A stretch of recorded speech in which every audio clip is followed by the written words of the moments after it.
Hello, my dear students. Welcome to all of you on my YouTube channel. And now, today's lecture is lecture number 2. And this lecture is a part of series where we are discussing old NCERT, Ancient Indian History, that was written by R.S. Sharma. And this class is very much important for the UPSC aspirants, and not only for the UPSC aspirants, but also for those who are the enthusiasts of history. Now, the first lecture I have already uploaded on my YouTube channel, where I have already discussed the syllabus that is given in these NCERT book, the index, the name of the chapters, and I have also discussed in brief the outlook of historian R.S. Sharma.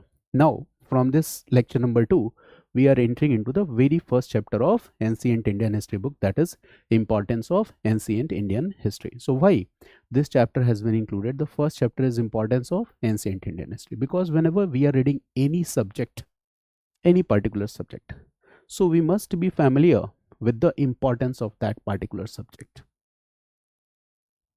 Without understanding the importance and significance, we will not be able to grasp the knowledge in a holistic manner. So we must know before the beginning of this ancient Indian history that what is the significance, why we should know the ancient Indian history. I've always made it clear that this book has been written by R.S. Sharma, and R.S. Sharma is a historian who is largely leaning towards Marxist historiography, right? But he was not a core orthodox Marxist historian, because at many points you will find that his ideas are contradictory to the Marxist beliefs and principles, but largely he uses the methods of Marxist historiography. Okay, and in Marxist historiography, it is more focused towards means economic aspects will be given more importance. Okay, and these economic aspects or the mode of production. Okay, with the help of this mode of production and surplus, the historian tries to explain the development in the society, whether it's economic development, political development, administration, the status of women, status of Sudras, social formations, everything is discussed on this basis, right? So the same method has been used here. Okay, so when we read ancient Indian history, so it is helpful in developing our understanding of culture. It means when you read ancient Indian history, obviously you are going to develop an understanding of your culture. It means ancient Indian history, the study of ancient Indian history is important to understand our culture, and this culture is the mirror of society. Okay, so when we talk about culture, so this culture is the mirror of society, and this culture is the key to understand its relationship with mode of production, right? This culture is very much important to understand its relationship with the mode of production. So what I mean to say here is that this is the pillar where the Marxist historian will focus mode of production, and they are saying that in order to understand mode of production, what is the most key element, or what is the key to understand this mode of production? So that is culture. And in order to understand culture, what is needed? We must know our early history or ancient Indian history. Okay, so that's why studying ancient Indian history is important. Now when I will enter into the topic, you will realize how much aspects we are going to connect here. Now before I enter into the topic, let's make a few more things clear here, that in this chapter what are you going to study, what are the different facets that have been included in this chapter that we needed to understand. Okay, so largely what has been focused in this chapter is the first dimension, that is why study of ancient Indian history is important. Okay, this has been answered, why studying ancient Indian history is important, right?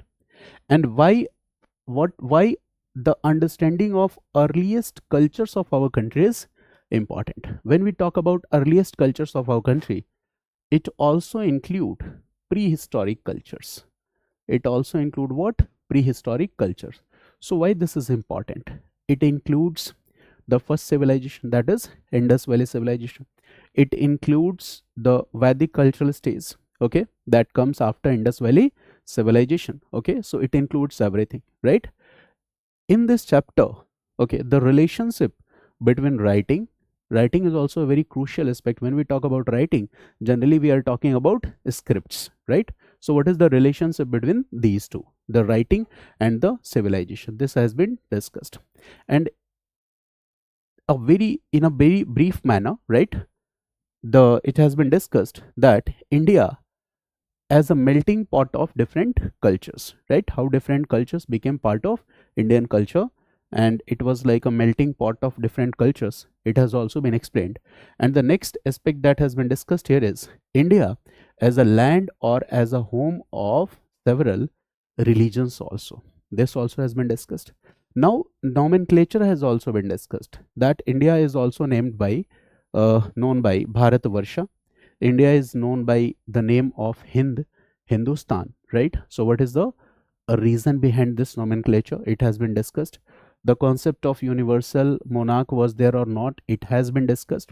And there are a few references, okay, just like examples, because these references we will discuss in the next chapters, but here only some references have been used. For example, the references of ruler Ashoka has been given, the references of ruler Samudragupta has been given, and the references of ruler Harshavardhana has also been given. There is also a reference of conflict between Harshavardhana with the Chalukyan ruler Pulkeshi II on the banks of river Narmada, that is also known as Battle of Narmada. Okay, so these are the general areas that have been given in your book. Now, this chapter written by R.S. Sharma. We all know that R.S. Sharma is a Marxist historian. And after independence of India, 1947, okay, 1950s, 60s, 70s was the time when these Marxist historians, okay, they took this responsibility of nation building. Why I always say that they took the responsibility of nation building? Because at that time there were two great challenges before us. The first is the imprints of colonial historiography, imperialist historiography, what colonial historians had written about India. Okay, because in order to establish the moral validity of colonial presence in India, colonial historians tried to present India in a bad picture. Okay, they tried to present Indians as culturally inferior than the West, because when they will prove it that Indians are culturally inferior, they can easily establish this fact that Western culture is superior, okay, than the culture of the India. So this was a part of their colonial propaganda. And we all know that during the national movement, okay, because national movement is what? The unity of we all Indians against the exploitation of colonial system and practices. So we all know that during national movement, when the people united, they developed a kind of sense of oneness. Okay, so it was like a emerging threat before colonialism. So colonialism did what? They used and adopted a policy, and that policy is known as divide and rule. And we all know that this policy resulted in, okay, the partition of India also. So our independence came at the cost of partition. So after 1947, okay, what was needed? Okay, we were lacking in economic resources. India was already being exploited, okay, by East India Company from 1757 onwards, and it was a direct colony of British government from 1858 onwards, 1947. So we were facing great challenges, okay, and in this situation, the Marxist historians took the task of nation building. And how they tried to realize this task? So that by promoting two agenda here, it means in their history writing, they are always focused towards developing a secular outlook, okay, because India was a secular country, right? So they tried to develop a kind of secular outlook, okay. While writing history, they tried to maintain this thing that when there will be communal harmony in India, so India will make better economic progress. So that is the first important point, okay. So they rejected communal historiography, they rejected colonial historiography. So two things were rejected: communal historiography was rejected, as well as colonial historiography was rejected. And at the same time, Marxist historiography tend to develop scientific outlook, okay, and for that they tried to explain history, okay, with by explain by interpret by doing scientific interpretation of the developments in history. So obviously this is going to develop a kind of scientific outlook, okay. So they rejected the orthodoxy, they rejected, okay, you can say that communal spirit, okay, and in this way they try to present history writing, right? I will also discuss later, but these are the basic ideas that we need to understand in this chapter. Now let's discuss the other aspects here. Like I told you earlier that in this chapter, what do we see? Okay, what has been given? So largely it has been answered that the why study of ancient Indian history is important. It has been answered. But before I will explain, I will make one thing clear, that why I am adding so many things, so many stuff. Okay. While explaining the chapters given in this NCERT book, there is a reason behind this, because this is class 11th standard NCERT book that is read by students who are in higher secondary. But here, you are not a student of higher secondary, but you are UPSC aspirant, right? And as a UPSC aspirant, what you needed to do? So you needed to develop a comprehensive analytical outlook, and for that comprehensive analytical outlook, you must develop the skill of linkages and interlinkages. That is largely called the interdisciplinary approach in this examination. Okay, so I just, while discussing these lectures in these NCERT books, this was one of my most much awaited projects for the last 1 to 2 years. So I thought that I will discuss these NCERT books in a holistic manner, so that once you cover these NCERT books, your entire approach for this ancient Indian history will become more and more clear. You will be able to write answer, you will be able to discuss the things. Okay, so history is not only mere accumulation of facts, it's more than that. Now, before starting this chapter, I will make a few things clear here. And what is that? Okay, so that is very interesting. Okay, so here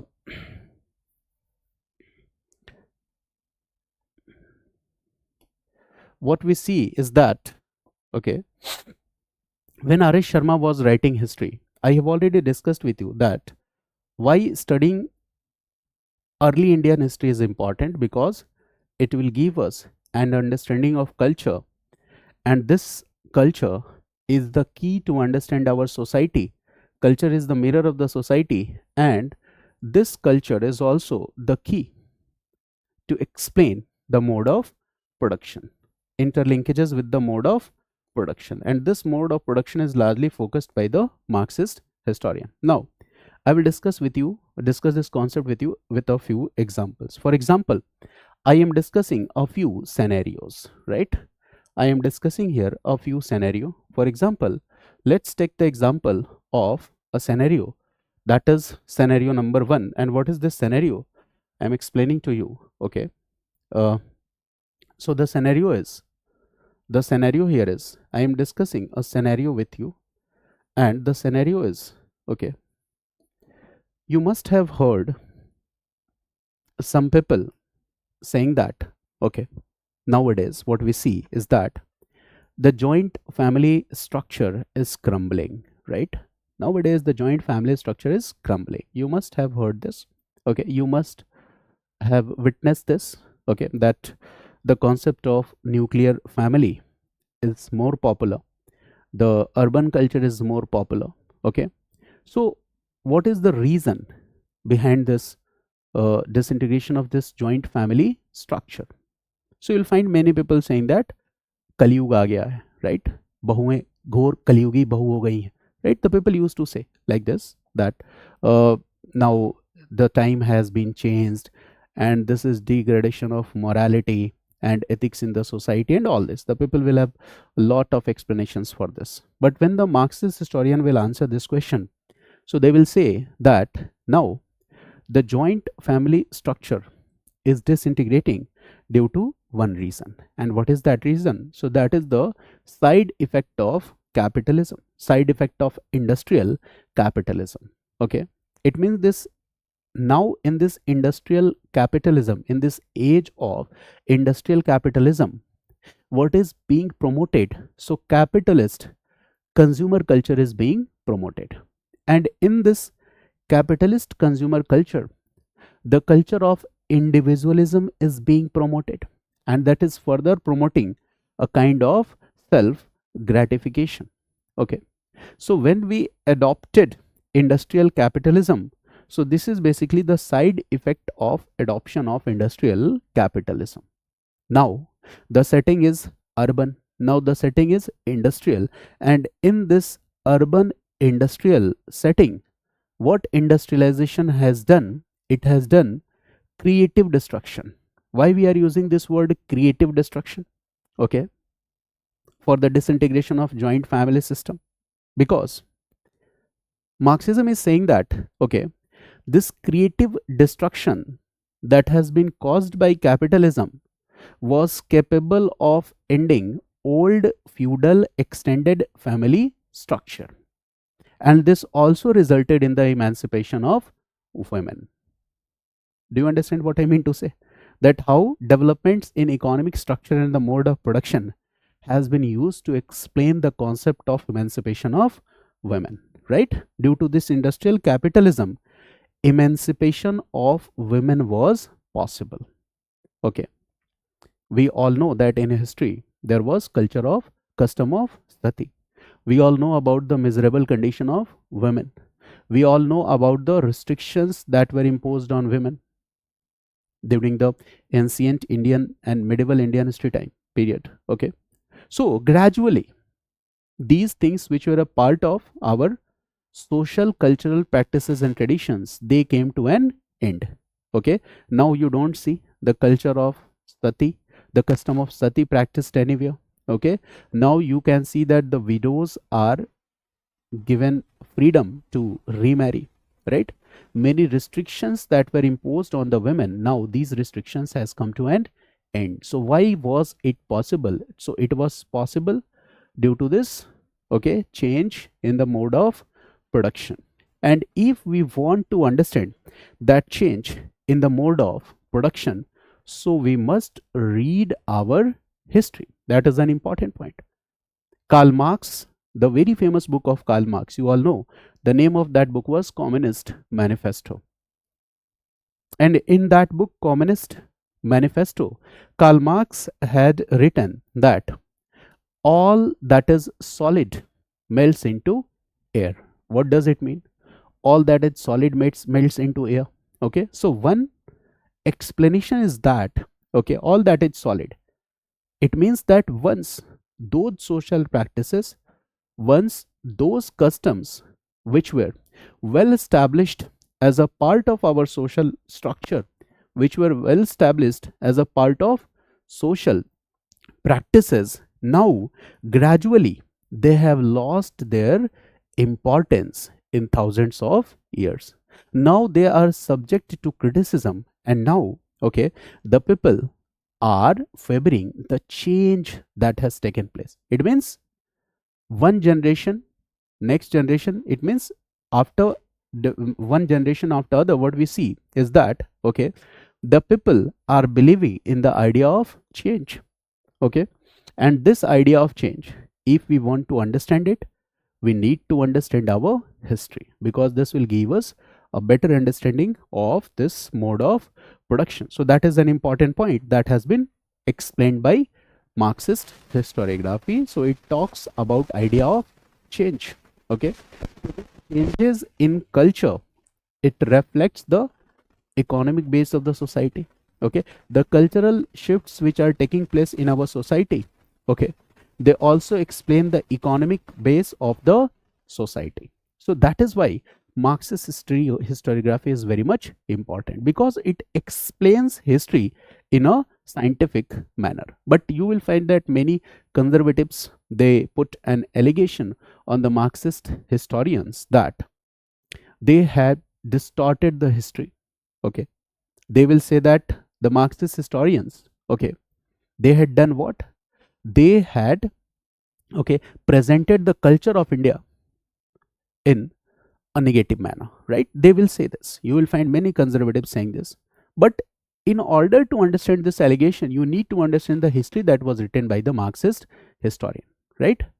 You need to understand the large contribution that was given by the Marxist historians, and you also need the areas which are controversial. So we must need that, and for that purpose we are reading ancient Indian history. Okay, so the importance of Marxist Indian historiography in the field of history is the same like the importance of Charles Darwin when he explains about, okay, evolutionary biology.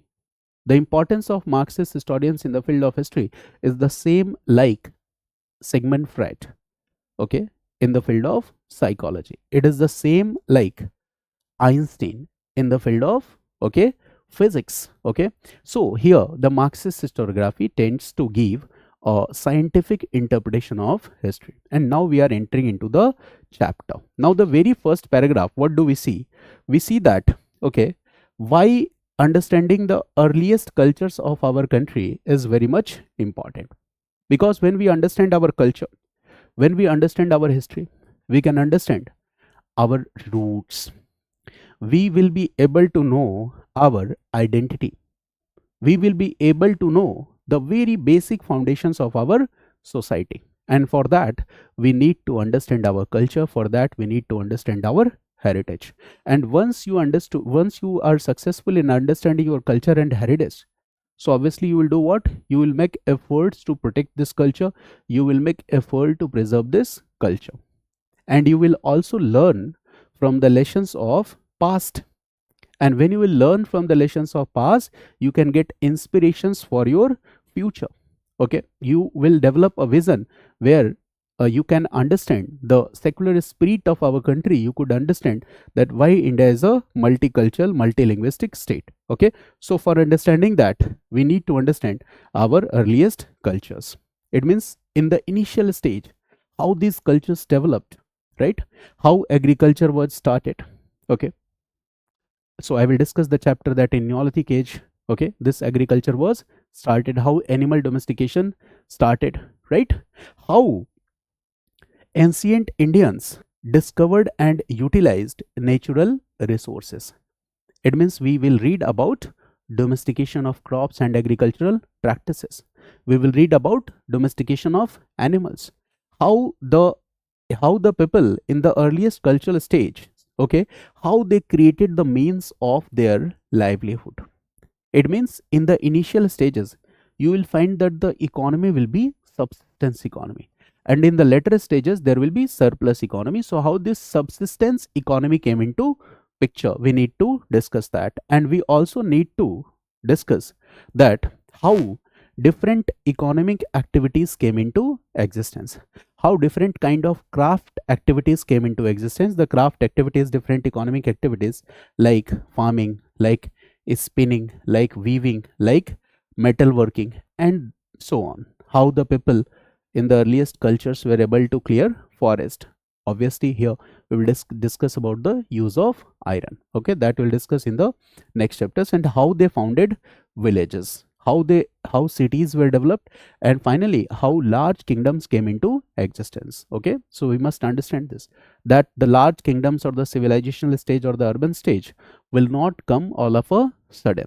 Okay, so there will be a development in the society, there will be a tribal culture, and after this you will see that so many tribal cultures will assimilate with each other. Okay, they will come in contact with each other, and in this way the villages will come into existence. After this, many villages will come together, cities come into existence. Okay, janapads, districts, mahajanapads, larger kingdoms, the empire like Magad, how they came into existence. Okay, so we must be curious to know that how it all happened. Okay, so the story of our development is the story of thousands of years, okay, of our struggle. Okay, so that's why we need to understand our history. Okay, when we read all this, we will learn the lessons from the past, about the resilience of the people, about the innovations in the field of technology that were done by the people, and how, okay, they were adapted.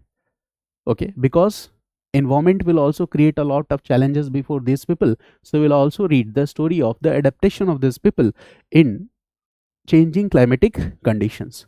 Okay, and when we read all this, so obviously our understanding will foster a kind of, okay, sense of national pride and unity. Okay, so understanding history, reading history also boost a kind of nationalistic sentiments, okay, in the minds of the citizens. Okay, now the second important aspect here is that about, in this chapter very brief introduction has been given. Okay, so the second important aspect that has been given here is, okay, the writing and civilization. It means, okay, if the people are familiar with the use of writing, it means here we are talking about scripts. So this is an indication of literate society, this is an indication of urban society, and this is also an indication of civilizational stage. So this is also an indication of civilizational stage of people. Now it has been given here that the different forms of writing were prevalent in India. Okay, today there are different forms of writing. Okay, and these different forms of writing that are prevalent in India has cultural roots in ancient India, and that we need to understand. Okay, today we speak different languages.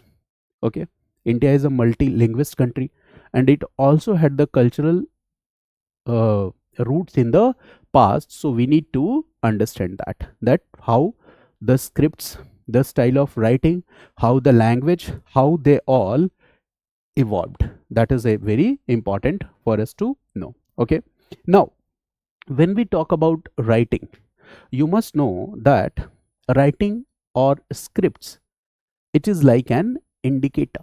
It's like a fundamental indicator to the civilizational stage of society. For example, Indus Valley civilization, you will find that there is a script, but that script, okay, we are not able to decipher that script, but that script is called pictographic script. So Indus Valley civilization was a civilizational stage, and there we find what?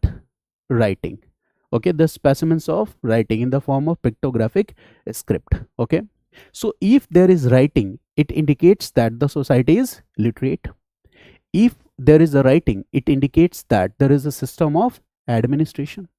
It indicates that there is communication. Okay, there are connections, economic connections between different corners of the country. There is trade and commerce. Okay, and in order to maintain the accounts of this trade and commerce, what is needed?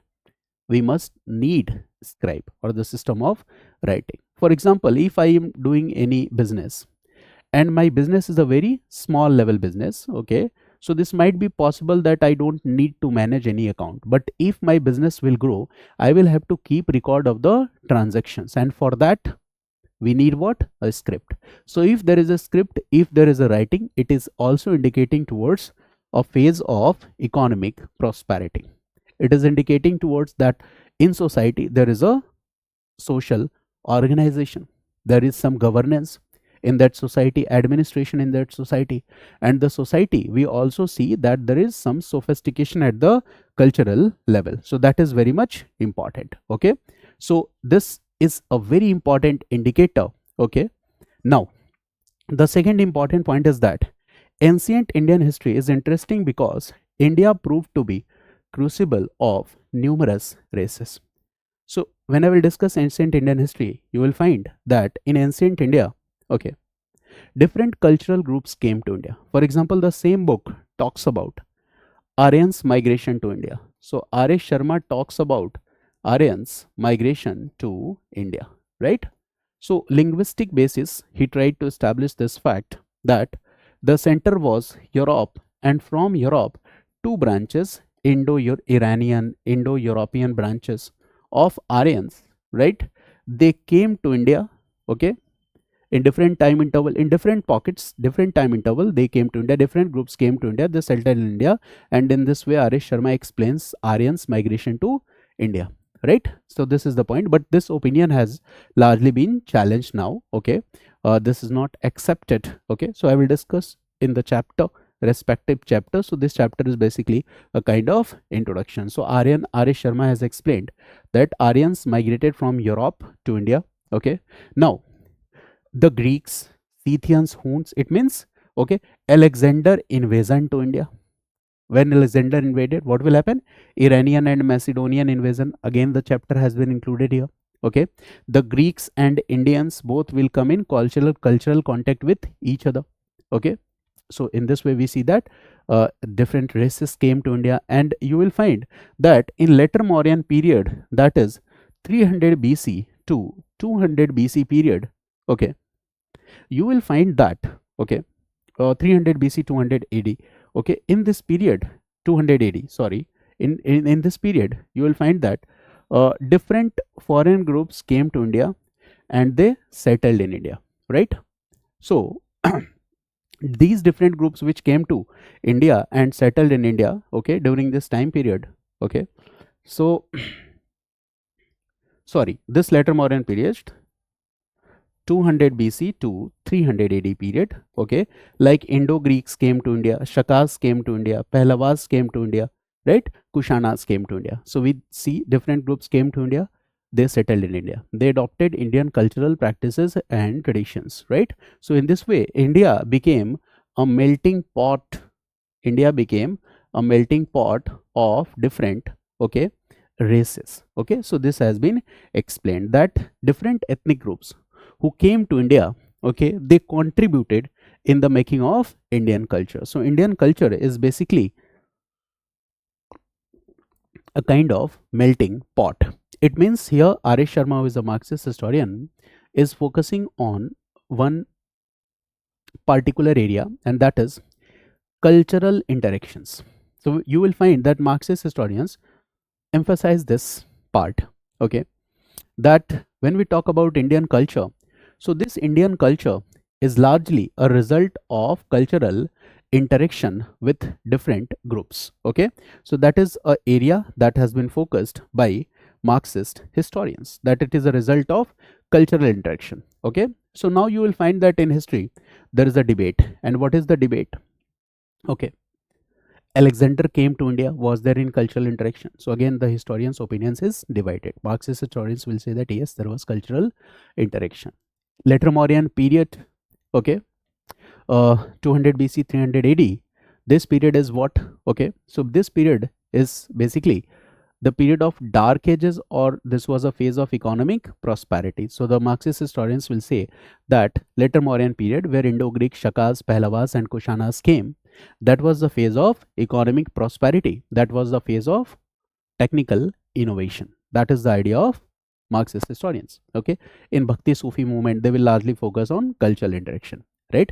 They will also focus on cultural interaction when we talk about the Turkish and Persian culture, Delhi Sultanate rule, Mughal period. Okay, so the Marxist historians will focus on this part, that is cultural interaction. That will further become more clear when I will discuss the other chapters. Got it? So I think that you have got the idea, right? That when we say that India is a melting pot of different cultures, so it has some reason here. Now, all these people mixed up so inextricably with one another that the present none of them can identify it in their original form. It means assimilation of different cultures altogether. So when you talk about Indian culture, it means different cultures became part of Indian culture. Okay, so this is the point here. Now, India had since ancient times been the land of several religions. Ancient India also witnessed the birth of Hinduism, Jainism, Buddhism. All these cultures and the religions intermingled with each other, and they acted and reacted upon each other in such a manner that though people speak different languages, practice different religions, and absorb different social customs, certain common styles of life throw the country into a deep unity in spite of greater diversity. And this idea is very much important, that when we talk about ancient India, so there are different religions like Hinduism, Jainism, Buddhism, Zoroastrianism. Okay, so there are different religions. Okay, so India is the birthplace of major religions in the country. Hinduism was there. Okay, how Vedic culture gradually evolved into Hinduism. Buddhism and Jainism is there. Sikhism is there. Zoroastrianism is there. Okay, the Mughals came to India, the Delhi Sultanate, the Turkish came to India, Christianity is there, Judaism is there. Okay, so all is there. But what we see that different group of people speak different languages, they follow different religions. okay, but still you will find that there is certain common style. It means what? The When we talk about Indian culture, it is like a mosaic, okay, mosaic culture. Different cultures, they are imbibed together, all they are together, okay, and there is a unity in diversity. So India is a mosaic of different cultures, there is a unity in diversity. This aspect has been focused, okay. You will find that we share many cultural beliefs all together, okay. There's some philosophical and cultural exchanges between these different religions, okay. You will find that, okay, when we talk about secularism, it indicates, when we say that India is a multicultural state, it simply indicates that, okay, all these religions, okay, act upon each other, okay, and there is certain common style that throw country into a deep unity in spite of great diversity. So this is one of the most peculiar feature or important feature of Indian culture, okay. We know, it means that in ancient India, when you will read ancient India, you will find that in ancient Indian history, okay, India has a history of cultural harmony. Different foreign groups came to India, they settled in India, they adopted Indian cultural practices and traditions. Okay, many a times they were following their own customs, cultural practices, but at the same time, okay, different cultures were, okay, having influence on each other. There were some shared cultural beliefs which were common to each other. But we all know that during colonial rule, what happened? British used their policy of divide and rule, okay, and they did what? Okay, they tried to use religion as a political tool, and today also we see that religion has been used as a political tool. But Indian culture is very diverse, okay, and this culture, this religious diversity promotes a kind of deep rooted unity in the minds of Indian people, and this is the reason that we Indians believe in the idea of Vasudhaiva Kutumbakam. We as the Indians believe in the idea of coexistence. We as the Indians believe in the idea of pluralism. We as the Indians believe in the idea and the spirit of secularism. We as the Indians believe in the idea of multiculturalism. So these are the reasons for that. Okay. So ancients strove for unity. They looked upon this vast subcontinent as one land. Okay. And named Bharat Varsha, or the land of Bharat. So Bharat here was given to the whole country after the name of an ancient tribe called Bharat tribe. When I will teach you Vedic culture chapter, so there I will discuss the name of many tribes. For example, Bharat, Anu, Druhu, Turvas, Yadu, Brihi. So Bharat is the name of the tribe. Okay. And on the name of this Bharat tribe, okay, the nomenclature of India, that is Bharat Varsh, has been used. Okay. And we Indian people are the Santati. Santati means children.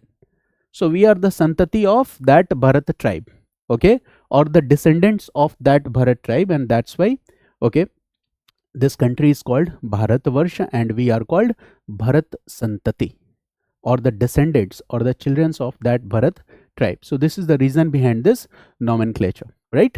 Their ancient poets, philosophers, and the writers viewed the country as an integral whole.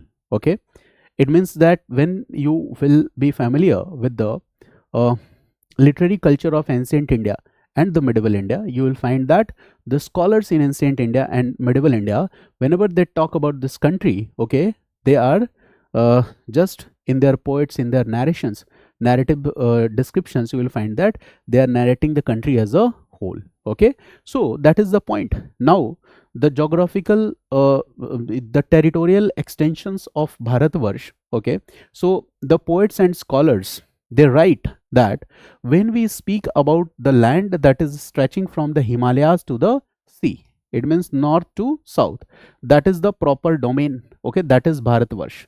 It means extending, okay, from Himalayas in the north to the sea. It means we are talking about the southern part, that is sea. Okay, so the entire landscape was called Bharatvarsh. Obviously, okay, the well-defined political territories were absent, but this single explanation that when we say Bharatvarsha, it means it composed the areas extended in north from the Himalayas to the south to the seas. it explains ki this was Bharatavarsha, the idea that we are having a nation, but not in modern parameters or the sense. Now, the next important point, there were kings in ancient India who tried to establish their authorities. From Himalayas in the north to Cape of Comorin, from the valley of Brahmaputra in the east to the land beyond Indus, okay, in the west, and they were universally praised and were called Chakravartins. It means here the book is also explaining about the idea of a universal monarch, and the book is saying that okay, there were a few rulers whose political power and authority was extended to vast geographical territories, right? It means if a ruler will be capable to control the larger part or territories of India, so that will be considered as a universal monarch, and that also indicates towards the political unity of any country. And R. S. Sharma writes here that this kind of political unity was attained at least twice, two times. First at the time of Ashoka, and second at the time of Samudragupta. Okay, so here R. S. Sharma tries to explain that the political unity of India was achieved at the time of Ashoka also and at the time of Samudragupta also. Okay, so two times the political unity of India has been achieved. Okay, that means the political territories of India or the boundaries of geographical boundaries of these political territories were extending to a larger area. And in 7th century, okay, the name of another king has been given, that is Harshavardhana. Okay, the ruler from the Vardhan dynasty. He fought with the ruler Chalukyan ruler, and the name of that Chalukyan ruler is Pulkesin II. Okay, and here Harshavardhan was controlling larger part of territories of north, and that is why he is called Lord of the North of India. So this is also an important fact that Harshavardhan is also called the Lord of North of India because he was controlling the larger part of territories of north. So he fought with a Chalukyan ruler, okay, and the name of that Chalukyan ruler was Pulkesin II. Okay, so the name of three rulers has been mentioned here as significant ruler. Okay, one Pulkesin II's name has also been given, Ashoka, Samudragupta, Harshavardhan. Okay, so these are powerful rulers. Okay, so R. S. Sharma is writing that in spite of lack of political unity, political formations in the country assumed more or less the same shape. Okay, it means that okay, when we talk in modern sense that India was a nation or not, there are some limitations. Okay, so these are our own standards. We are defining our own standards and parameters. On that basis, R. S. Sharma is trying to explain that in ancient India also there were universal monarchs, okay, who tried to bring or achieve a political unity when we talk with respect to India. For example, look at this map.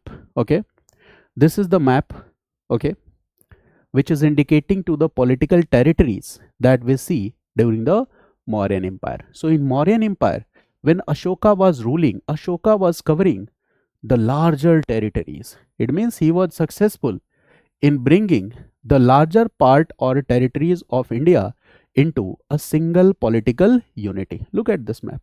The larger part or territories of India has been brought under single political unity. So this happened at the time of Ashoka. And how we can say, okay, there was no any such book where it has been written that these states or these, like today we have constitution and all this well-defined geographical territories and boundaries. So at that time there were not well-defined geographical territories and boundaries. So how we came to know this? So on the basis of edicts and inscriptions of Ashoka that we discovered from different corners of the country, and finally what was written on these edicts and inscriptions, okay, it was successfully deciphered, and on that basis this sketch of political territories has been drawn. So look here, these are what the edicts of Ashoka, which are located in northwest. Okay, edicts of Ashoka which are found from the western part of the country, edicts of Ashoka which are found from the eastern India, northern part of the country, and okay, also from the southern India, western part of the country. So on that basis this map has been drawn that Ashoka was a kind of universal monarch. Okay, so we will also read about Mauryan Empire and Ashoka, about edicts and inscriptions of Ashoka in successive chapters. There are separate chapters to understand these concepts. Okay, so now I'm coming to the second part here, that after this, look at this map. Okay, this is the map which is indicating to the territories of Gupta Empire. So you'll find that Gupta Empire was largely successful in controlling major part of territories of north, not north only, but here the territorial extension or boundaries can also be seen to the south. Okay, so this is the area that was controlled by the Gupta rulers in ancient India. Okay, and at the same time, Guptas, what we see, that Vakatakas were controlling this part. This is basically Deccan India, Deccan part of our country, and that is remotest Deccan. This is also called South. Okay, so when Gupta rulers were ruling, okay, so the Deccan was controlled by Vakatakas, and in western part here, you will see that western Kshatrapas were ruling, right? Vallabhis were ruling. Okay, so this is the area that is controlled by the Gupta rulers. That is the core reason of the Gupta Empire, outer boundary of the Gupta Empire. Now look at this map, what we see. Okay, so this map indicates, for example, these lines indicate the Gupta rulers, they were controlling this larger area. I have already explained, but this part has been explained that, okay, Gupta, this also became part of Gupta Empire. This entire area became part of Gupta Empire when Samudragupta was ruling. Okay, now if you'll compare this map, previous map, with the map, that Gupta Empire was controlling this area, but when Samudragupta became the ruler, he was successful in controlling, okay, major part or territories of the south also. Okay, it means in remotest south, Gupta ruler Samudragupta was able to establish his political control and authority, and that's why R.S. Sharma writes that, okay, if we find the name of universal monarch, so one will be Ashoka and the second will be Samudragupta. So in this way, R.S. Sharma tries to explain. And now in post-Gupta era, there is another dynasty, that is Vardhan dynasty, and Harshavardhana was the ruler of that dynasty. Okay, I have already discussed. So this is the area which was controlled by Harshavardhana. Okay, and you will find that till Gupta period, Patliputra was the center of political authority. Patliputra was the center of political power. But when Harsha becomes the ruler, what we see, that there is a major shift. The center of political power changed. Okay, now Kannauj was the center.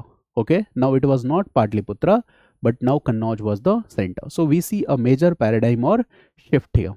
Okay, now the next important point is Harshavardhan is also an important ruler from cultural point of view here. Okay, one reference has been given in this chapter.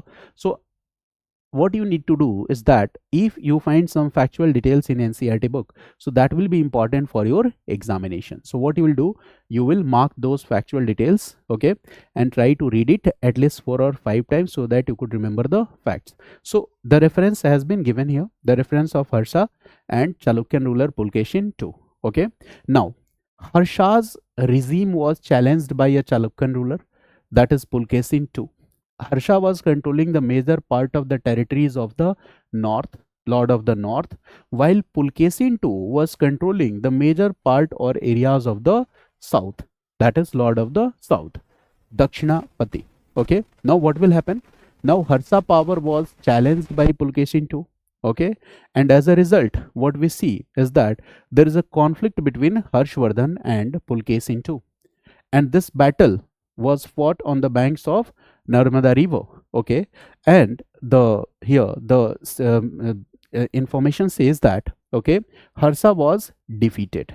Okay, this battle was fought on the banks of river Narmada, so this is also popularly known as Battle of Narmada, and as a result, Harsha had to accept Narmada river as his southern frontier. Okay, and this is the reason that Harshavardhan territory, okay, was confined to the north only, because here the power was challenged by the Chalukyan ruler Pulkesin II. Okay, so this information is very much important for your exam, and in various exams this information has been asked also. Okay, now what R.S. Sharma writes here, that when we talk about India as a one single geographical unit, okay, so we must know that, okay, it persisted in the minds of conquerors and the cultural leaders. Okay, the unity of India is also recognized by the foreigners. It means that colonial historiography will try to establish this fact that India was never a nation, there was no any universal monarch. But Marxist historiography is rejecting that colonial claims, and they are saying that no, in ancient India there was a kind of political unity. It was achieved during Ashoka, it was achieved during Samudragupta, and this political unity has also been realized and recognized by the foreigners who are coming to India.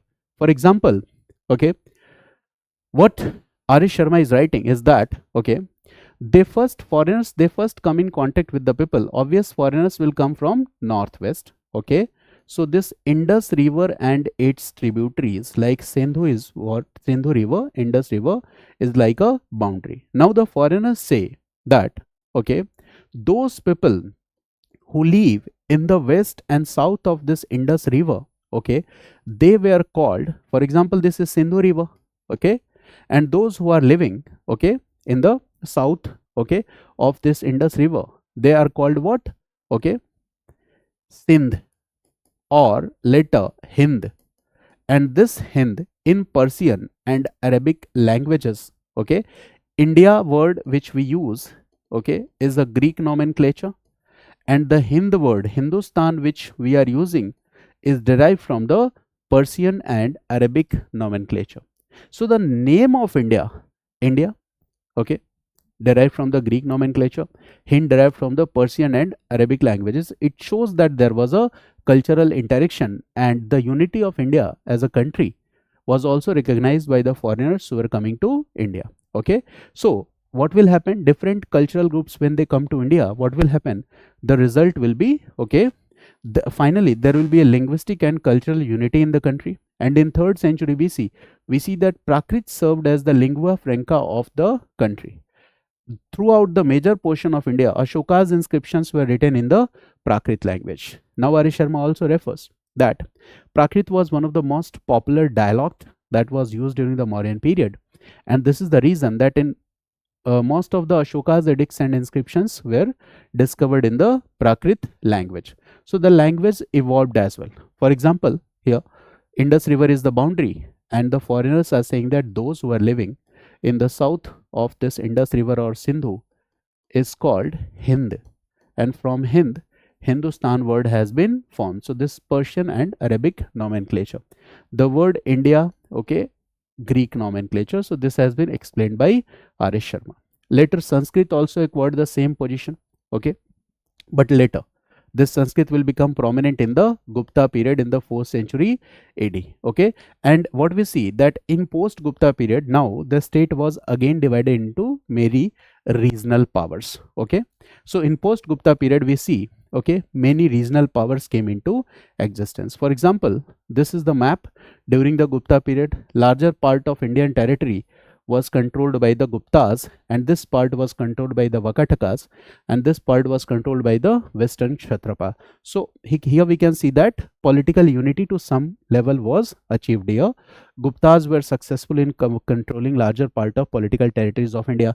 But what do we see here? This part has been ruled by Empire Harshavardhana. Okay, here we see the different rulers ruling. Chalukyas are there, okay, Pallavas are there, Cheras are there, Pandyas are there, okay, Maitreys are ruling, Kalchuris are ruling. So this is what the emergence of regional kingdoms, and this is what, okay, disintegration of, okay, empire. Now the regional kingdoms came into existence. Okay, so this is what R.S. Sharma writes, that in post-Gupta period, what we see that now again numerous small states came into existence, but still the official documents, the documents which were maintained by the state, they were still written in the Sanskrit language. So the languages and dialects also evolved.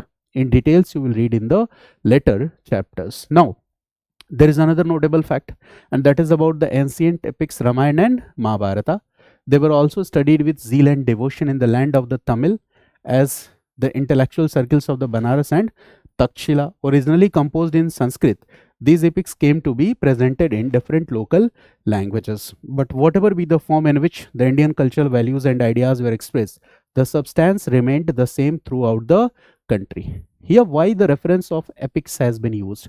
This is also very interesting, because colonial historians used to say that Indians did not have any sense of history. Now, Marxist historians, okay, rejected this claim, and they will say, for example, colonial historians presented this claim, Marxist historians rejected this claim, and they will say that to some extent we can say that Indians had a sense of history. Okay, and now history was divided into two parts: embedded history and externalized history. Okay, and this is opinion of Romila Thapar. So this embedded history concept is that if there is a social practice, okay, if there are dan stutis, if there is a itihas puran tradition, so if you will observe closely, we can also trace some elements of history from this itihas puran tradition also. Okay, so that is an important contribution of the Marxist historians. Okay, so they focused on these literary evidences. The Marxist historians, they gave importance to the material remains of the country. Okay, and they also give importance to the foreign travelers account. And finally they did what? Okay, the material remains, archaeological sources corroborated with literary sources, and finally they are corroborated with the accounts of the foreign travelers, and in this way they tried to present a picture of history. So that is a very important thing. Okay, so this is what R.S. Sharma writes about epic Ramayana and Mahabharata. In the next chapter, this topic, okay, has been elaborated in detail. So here I'm only explaining this part. Now, Indian history deserves our attention because we see a peculiar type of social system that developed in this country. Okay, now here it is important to read ancient Indian history because by this we are able to understand the social formations and the social system in our country. In North India, the Varna system, four Varna system emerged, caste system came into picture, right? And in four Varna system, okay, the condition of the Sudras was very much miserable, and the condition of Sudras was miserable like the condition of the women. So we will understand these social formations, exclusion of one social group from this social system when we will understand history, and that is why learning ancient Indian history is very much important. Different foreign groups came to India, okay, and they did what? Okay, they adopted Indian cultural practices and traditions. They became part of our social system. For example, Indo-Greeks came, Sakas came, Pehlavas came, Kushanas came. Okay, they were foreigners and they wanted to be the part of this social system or the structure. So they were recognized as Kshatriyas by the Brahmins, but the Brahmins recognized them as Vrat Kshatriya or the secondary Kshatriyas. It indicates that different foreign groups who came to India, they became part of our social system. Okay, so in order to understand our society, social formation, social relations, social inclusion and social exclusion, we need to know ancient Indian history, right? And the second important point is that, okay, the caste system affected even the Christians and the Muslims, and the converts belonged to some caste, and even when they left Hinduism to join the new religion, they continued to maintain some of their old caste practices. And that's why we see that there are some shared cultural beliefs, okay, in different religions today. Okay, because we see that the people will change their religions, they convert the religions, but still some cultural practices remain the same. This has been explained by R.S. Sharma. Now there are two questions and at the end of this chapter. First is point out the importance of ancient Indian history. You can easily write the answer. And the second is, in what ways does ancient Indian history show the basic unity of India?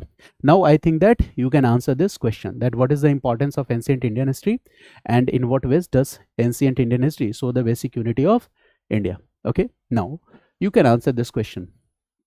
So this is the very first chapter, and the facts I have already indicated. How many facts are important? So one is Ashoka, Samudragupta, Harshavardhana, conflict with Pulkesin II, right? Battle of Narmada, right? So these are the facts that are given, and there is some concept. So when you read NCERT books, always remember that the bullet form, okay, structure where you are collecting facts only, and many of these facts are doubted also. So this is not the right approach to read NCERT books. So while reading NCERT books, we will have to cover this entire NCERT books in a holistic manner. So this is just chapter 1, okay, and here some glimpses are given.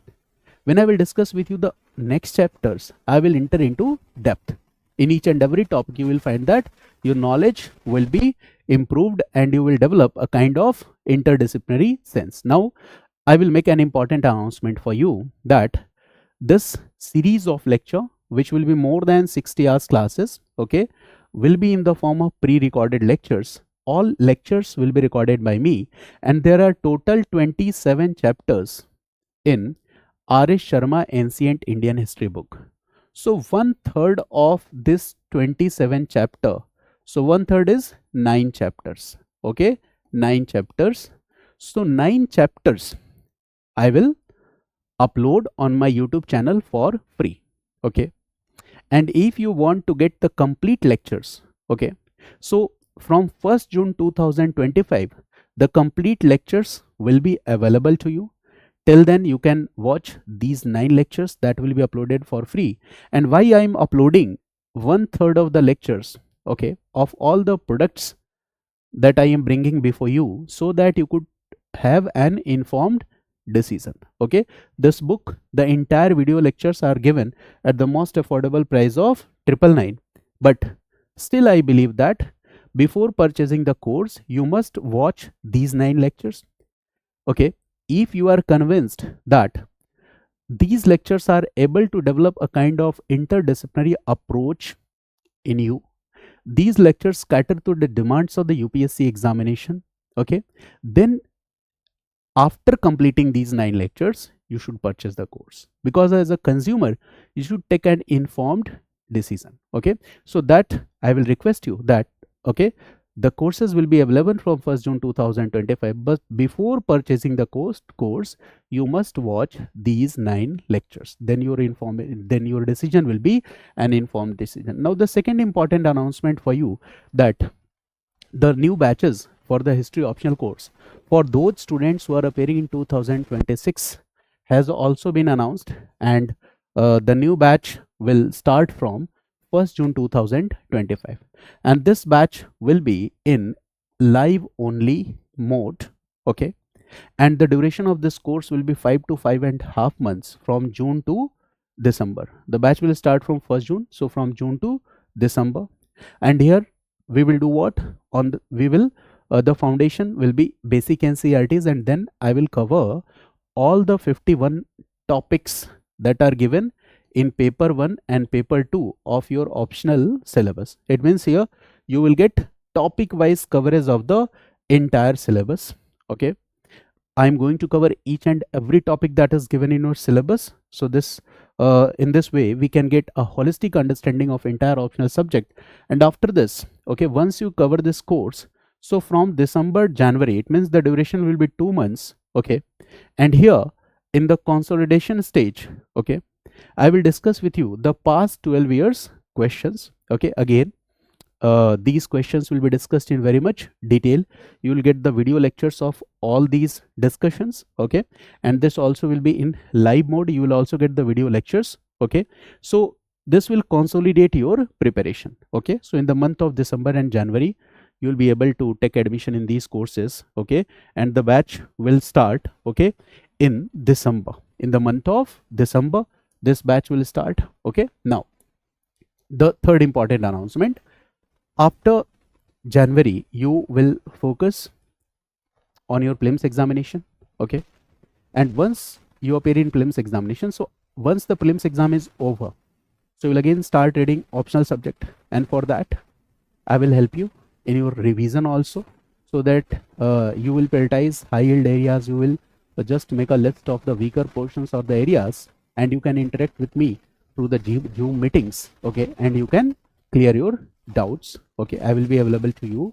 Plus here you will be given 15 full length tests, okay, and you will write answers. I will discuss the answers of each and every question, okay, and this will prepare you for your examination. So I have divided the history optional course into 3 parts. First is foundational stage, second is consolidation stage, and the third is revision phase. And I have already launched NCERT history book, so those students who are preparing for general studies, okay, they can get this Ancient Indian History R.S. Sharma book. And when you will read this book, you will also get an idea that, okay, you should opt history optional or not. But one thing I want to make you sure, that once you are capable of understanding the basic NCERTs, the 4 basic NCERTs which I generally say, okay, you will find that no any other optional will be more interesting for you, okay, in comparison to history optional. Okay, so history optional is one of the most interesting option, but the condition is that you should read history in a proper and accurate manner. History is not only a collection of facts. History is a very scientific subject. Okay, so you need to do a scientific interpretation of history, and you will find that history is very interesting for you. History is very marks fetching, and this history subject will be will help you in preparing the other modules of the general studies also. Okay, so this is all.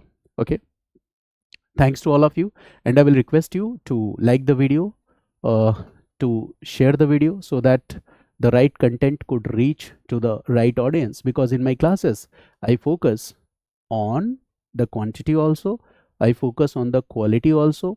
I always take into account what is the relevance of content for the UPSC examination. Okay, so subscribe my YouTube channel also. Thanks to all of you.